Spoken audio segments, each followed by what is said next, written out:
If you are in the market for a new vehicle and you are already exploring the lease option, then this video is for you. Of course, some people prefer to pay in full, and that's really good for peace of mind, especially if you have that money. And some people look into financing.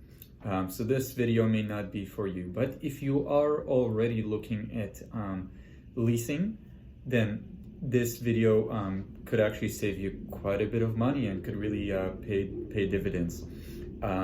Later on, we'll do another, or I'm planning to do another video to compare financing and leasing to help you make the decision there. Should you lease or should you finance? But if you're already looking for to lease a vehicle, you understand the benefits of it, then here is what you should do. And of course, the advantages with leasing is a lot of the responsibility associated with the car is shared between you and the manufacturer. I sell Subarus, so I know that at the end of the lease, as long as the car is in reasonably good condition, you can just drop it off or buy it out, which is something that you can't do with a financed vehicle. With a financed vehicle, if you wanted to let it go at the end of your or in the middle of your financing term, let's say you financed it for 6 years, 72 months, and you want out of it, your situation changes, you want a larger car, or you want to downsize, whatever have you. If you are getting out of a finance contract early, you may have negative equity, meaning you may owe more on the vehicle. The loan amount might be more than the dealer can give you for the vehicle. That puts you in a negative equity position, which means that if you let go of the car, you may actually need to fork out an extra 2-5 grand, sometimes even up to 10 grand or so. And often that gets rolled onto a new financing term or a new lease term. But with leasing, you're guaranteed against that. So as long as the car is in reasonably good condition, the manufacturer or the dealer will take that vehicle back, even if, let's say the buyout is $20,000. But I like to use the hypothetical example of going into a recession.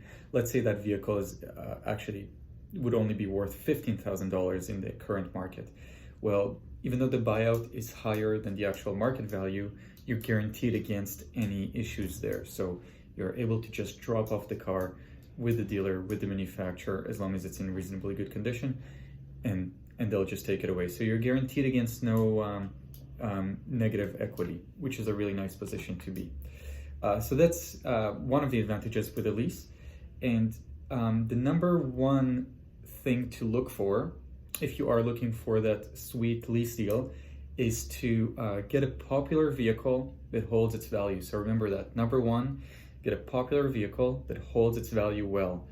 We are talking about the Toyota Corollas of the world, Honda Civics. In the case of Subaru, one vehicle that's done very well for us that's in that category is the Subaru Crosstrek. So that's one example. What you want to do is you want to look at what the vehicle costs to buy, and then look at some used car sites, Facebook Marketplace, Craigslist, Auto Trader, whatever you have in your country or state or province. Just look through there and look at what those vehicles sell for when they're 3 or 4 years old. If it's a luxury vehicle, you can likely expect quite a bit of depreciation. But if it is something like a Toyota Corolla, for example, you're probably going to see, or Subaru Crosstrek, you're probably going to see that what they sell for when they're a few years old with some kilometers on them is not that different from the price of a brand new one. So that would tell you right there that that's a popular vehicle that holds its value. So that's number one. Look for a popular vehicle that holds its value well over time. The less the vehicle depreciates, the better return you're going to get at the end of the leasing contract. In addition, that lease is already structured in such a way to give you that benefit of a better lease. So that's number one. Get a vehicle that holds its value well. Tip number two, look for a vehicle with a high residual. So the residual on a lease is that option to buy out the vehicle at the end. I like to, when I'm sitting at my desk and I explain it to potential customers, what I like to do is use an example of one of my toy cars here and just say that when you're financing, for example, you're getting a loan on the entire car. When you're leasing, you can look at it as a loan, but not for the entire cost of the car, but for a portion of the cost of the car. That's what's being financed. And as you go through these payments at the very end of the lease, let's say right here, you have the option, but not the obligation, to buy out the vehicle at that remainder value that you can pay in full at once, or you can finance that again. So that would be the difference between finances and leases. Now, the residual value, so the remainder value of the car, right here, will have a big part in determining how much the lease costs. The larger this residual part is, the smaller that front end, that leased portion is. The smaller the leased portion, the lesser your monthly payments. I mean, imagine that a vehicle was residualized such that at the end of 2 or 3 years, let's say that it had a 95% residual. Well, that means that in 2 years, you only owe for about 5% of the vehicle, making your payments very, very small. So you want to look for that. So look for a highly residualized lease. Sometimes the manufacturer will have that right on their website. They will say that the lease residual is 70%, 65%, something like that. The higher the number, the better for you during the lease. The more it will cost at the end of the lease to buy out the vehicle. But in terms of the lease itself, it's going to make it much cheaper to lease at the beginning. And so yeah, look for that high residual. If the website doesn't show the percentage, then simply take that residual value and divide it by the cost, the MSRP of the vehicle. So let's say the residual is $30,000 after 2 or 3 years to buy the vehicle out, and the car costs $40,000. I'll ignore taxes and so on, but let's say the cost of the car is $40,000, the residual is $30,000. That means that the residual value is 75% of the vehicle value. Usually you will see residuals in the range of 50 to 60% of the vehicle's value. Sometimes it's a little less, but nowadays many vehicles are residualized higher than that.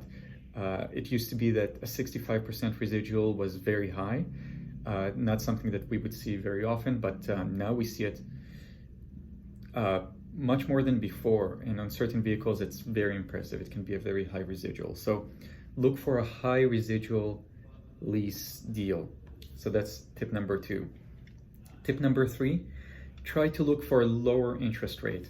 So one of the tricks with a lease is that while you are only making payments on that front end, you're ignoring the residual, you're only taking payments from that leased portion of the vehicle.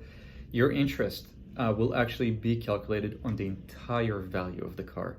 So that's kind of the downfall of a lease.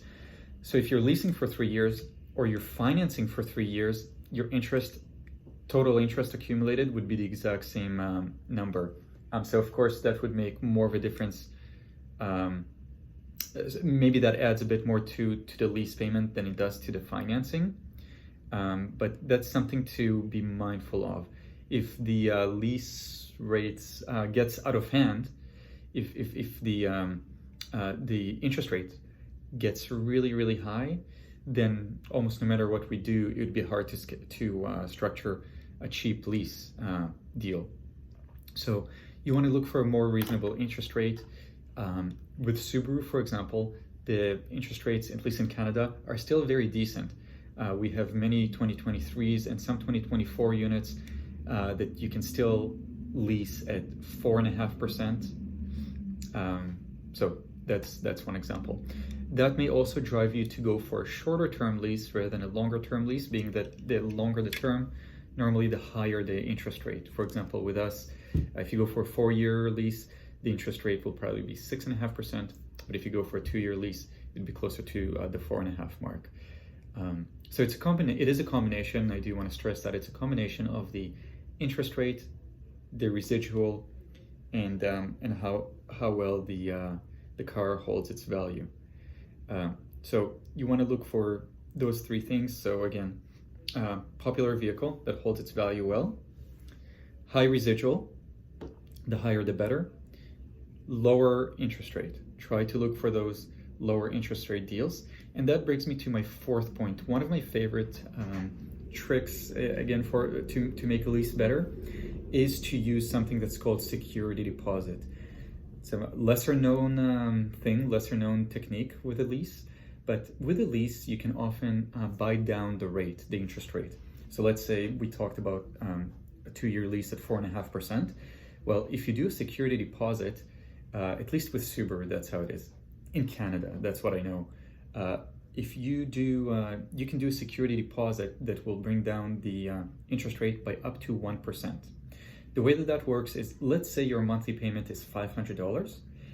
You can give to Subaru at the beginning of your lease multiples of $500 payments. Each multiple will lower your interest rate by 0.1 to a maximum of 1%, meaning that if you do 10 security deposits to a total of, in this example, $5,000, you'll reduce your interest rate by 1%. Now, the best part with a security deposit is it's a deposit. It's not a down payment, meaning that you get it back at the end of the lease. So whatever you do with your lease, whether you buy it out, transfer out of it, or simply return it to us, return it to the dealer, return it to Subaru Canada, you are going to get your security deposit back. So that means that your $5,000 goes back to you. In the meanwhile, you're able to lower your interest rate quite a bit.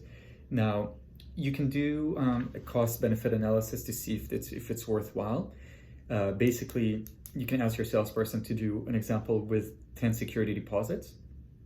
And what it will do is it will lower the interest rate. And in turn, right away, it will lower the monthly cost. So let's say, one example could be, let's say your lease is $500 without a security deposit. If you do 10 security deposits and lower the interest rate by 1%, likely you're going to get to about a $450 payment. So right away, you're saving $50 a month. Maybe it's 40 or so. Maybe I'm being a bit too optimistic there. Maybe you're saving $40 a month and it's $460 or so.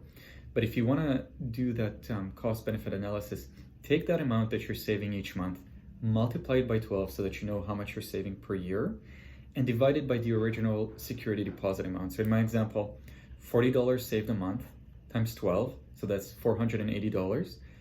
Take $480, divide it by the $5,000 security deposit that you gave, and that way you can calculate your rate of return.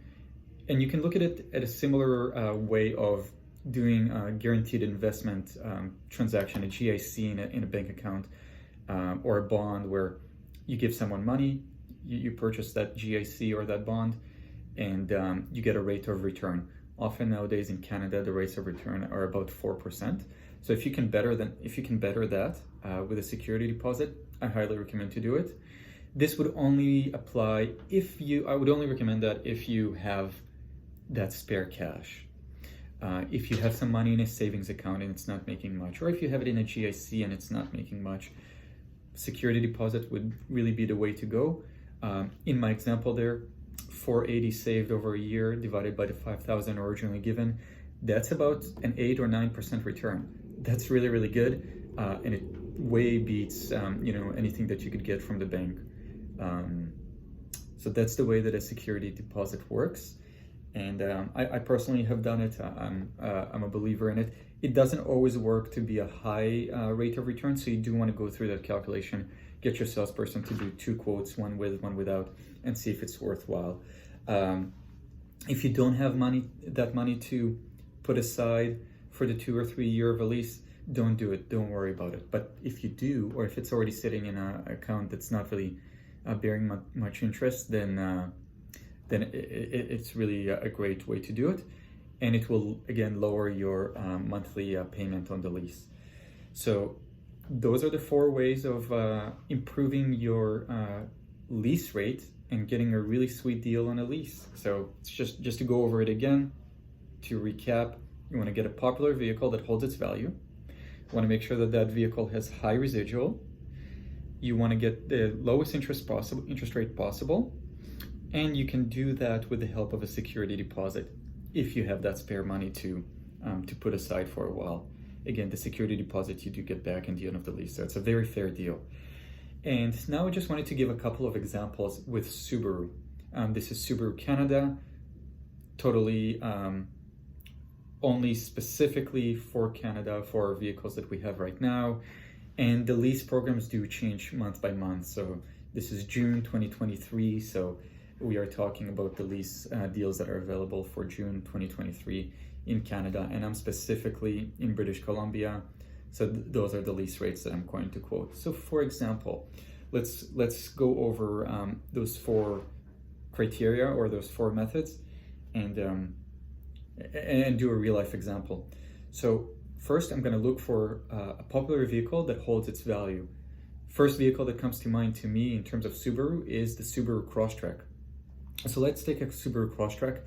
Of course, the best deal would be on one of the base models. And so let's take the Subaru Crosstrek Convenience. This would be the 2024 Subaru Crosstrek Convenience, the base model. And in this case, take a look at the manufacturer's website, see which lease is the least expensive. Usually it's the 36 months lease, but in this case, it's actually the 24-month lease. The 24-month leases are residualized very high, so the lease payment is the sweetest, it's the lowest. In the case of a Crosstrek Convenience, the lease payment is $463 a month. That's already after taxes in BC. 0 down, $463 a month, and that's Canadian dollars. So in Yankee, that's, I don't know, like $350 or so, maybe a little bit more. So that's an example. So the Crosstrek Convenience, we've chosen a vehicle that holds its value well, that's popular. B, high residual. I haven't calculated exactly, I haven't checked, but this Crosstrek, I believe, has quite a high residual, probably around the 75%. If you can get anything over 70%, that's considered quite high. Actually, anything over 65% residual is considered high. Although those numbers have, those percentages have increased recently because of the used car market being so high. So that's an example. The 24-month seems to be the lowest price right off the bat. So you'd go for a 2-year lease on a Crosstrek Convenience. The high residual component, that's I've already discussed. It's something that I've already looked. I know that the Crosstrek has a high residual, so that's great. I want to go for a lower interest rate. So if I can, I'll go for the 24-month lease. It's a 2-year lease. It's at 4.49. Some manufacturers, even on a 2-year lease, they're up to like 6.5%. So you do want to shop around the brands, even within the brand, maybe shop around the different models, see which ones come with, maybe a better deal on the interest rate. But for now, it's 4.5% on the 2-year lease, and that's $463. And what I want to show is that it's not always so much about the cost of the car. You may actually be able to get a lower lease rate on a more expensive car. So in the case of a Crosstrek here, it sells for a few thousands more than our Subaru Impreza, but the lease is cheaper on a Crosstrek. The reason for that is twofold. It could be the interest rate, but in this case, it's the residual value. Subaru knows that Crosstreks hold their value really well. They residualize them higher, and because of that high residual, the monthly payments are lower. And so we ended up getting a Crosstrek, a more expensive vehicle with lease payments that are significantly lower, 10-15% lower than what it would be for an Impreza. So be mindful of that. Don't write off a vehicle that's maybe out of your budget or maybe just seems quite expensive price-wise if you are focusing on the lease payments. If the lease payments are what's important for you, the overall value of the vehicle doesn't matter as much unless you already have it planned that you're going to buy out the vehicle. So that's one example. Second example of a vehicle that I have in mind is the WRX. The Subaru WRX are sports cars. They're really incentivized now by the manufacturer to have better lease deals. On a 2-year lease, for example, on a base model WRX stick shift would be 88%. I have never seen a residual this high. I've been working with Subaru for about 5 years. It used to be that 65% was a high residual on a vehicle. So 88% residual on a base model WRX on a 2-year lease. 3-year lease would be residualized differently, but the 2-year lease specifically is at 88%. Combine that with 4.5% interest rate on the 2-year lease, and you are getting what I consider kind of like the deal of a decade, maybe. You can lease a base model WRX, which is a very nice sports car, made in Japan, all-wheel drive, powerful, for $386 Canadian after tax. This is already all in, 0 down, $386 after tax. So what I've done there is I've simply looked for a couple of cars that hold their value, high residual, lower interest rate. And if I add a security deposit to any of those two examples, now we're going even lower. We're going to 3.5% interest rate, which will lower down the lease rate, the lease monthly price even more. So as you can see, that can be a very good deal if you've got that money to put as a security deposit. And again, you get it back at the end of the lease. So, you know, it's kind of like a forced savings account, which I'm a big fan of. So hopefully that clarifies some things. Leases are notoriously kind of naturally complex. So let me know if I can clarify anything. Please put in the comments what questions you might have. Let me know in the comments if there's a vehicle that you want me to discuss specifically, lease or finance. And like I said, I want to put up another video pretty soon of whether you should finance or lease and my take on that. So keep in mind, not a financial advisor. I'm just a car salesperson. This is my opinion on how to get the best lease possible. And that's what I've seen work really, really well for myself and for my customers. And if you have a vehicle that holds its value well at the end of the lease, you're gonna feel good about it because the residual value, even though it's high, might be still significantly lower than the actual market value of the car. So it will make you feel good. The dealership will want the car back. They might be able to give you a couple of coins back. And at the very least, if you want to buy the car, it will feel like a really good deal to buy it out. So that's the advantage of doing the research ahead of time and trying to find that sweetest, best lease possible. Hope it's been helpful. Let me know what you guys think. See you in the next one.